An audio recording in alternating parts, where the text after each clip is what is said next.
আসিফ মাহমুদ সজীব ভুঁইয়া যদি এই পরিষদে আসে আমরা ওয়েলকাম করি। তিনি সরকারে ছিলেন, নির্বাচন করবেন, নির্বাচনের অভিপ্রায় থেকেই মূলত তিনি পদত্যাগ করেছেন। তিনি কুমিল্লা থেকে, কুমিল্লার মুরাদনগর অথবা ঢাকা 10 বা 12 আসন থেকে নির্বাচন করতে চাচ্ছেন।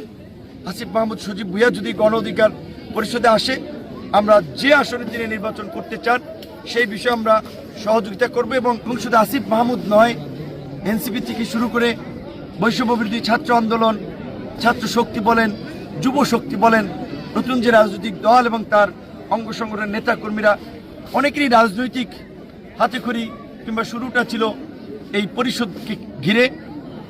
সাময়িকভাবে বিভিন্ন মত পথের কারণে অনেকেই অনেক জায়গায় আছে, তবে বর্তমান প্রেক্ষাপটে অনেকেই যোগাযোগ করছে তাদের পুরানো ঘরে ফেরার জন্য। ইতিমধ্যেই বেশ কয়েকজন ফিরেছে, আমরা তাদেরকে স্বাগত জানিয়েছি। আসিফ মাহমুদ সজীব ভুঁইয়া একেবারেই বিশ্ববিদ্যালয়ের প্রথম বর্ষ থেকে এই পরিষদের সংগ্রামের সাথে ছিল।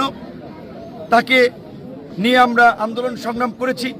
অসংখ্য ছবি, ভিডিওতে আপনারা দেখেছেন।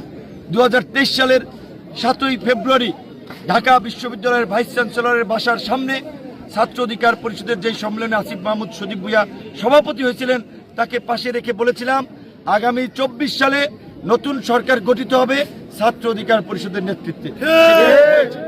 কাজী আসিফ মাহমুদ সজীব ভুঁইয়া যদি এই পরিষদে আসে আমরা ওয়েলকাম করি।